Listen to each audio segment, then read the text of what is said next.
people aren't like fleeing to get to Cuba and saying, I want to live in this communist utopia. They're leaving Cuba.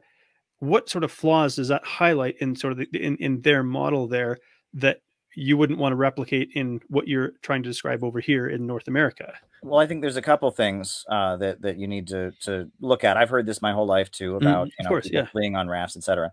Along the U.S. border, there are all kinds of people fleeing Mexico, fleeing Guatemala, fleeing Honduras. And what they are fleeing is the results of free market policies that have been imposed on those countries, right? Those countries have basically, they've adopted free trade. They've, the North American Free Trade Agreement and the IMF and the World Bank. And there are far more people trying to flee the results of free market capitalism and get into the United States. And there are people trying to flee socialism in Cuba and get to the United States.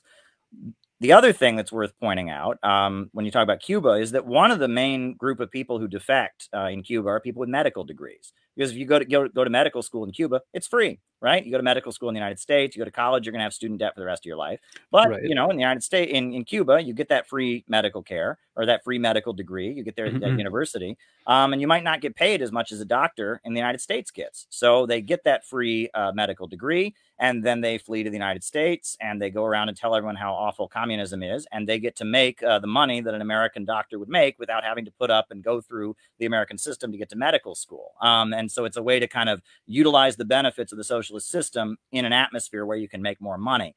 But one thing that I always point out, and this is an example that must be pointed out, right? Libya under Gaddafi was a socialist country. It was, they called it green socialism, Islamic socialism.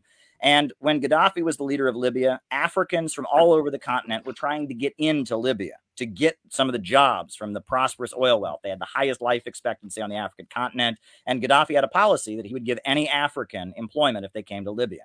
Now that Libya has been bombed into joining the global free trade system, now people are drowning on rafts every day trying to get out of Libya, of the hell that NATO created with their bombing and with the free market. So that example of people leaving Cuba, it is just not representative of the whole situation with global migration. People leave countries all the time for all kinds of different reasons. But Right. I think, that's not an accurate representation of why people migrate.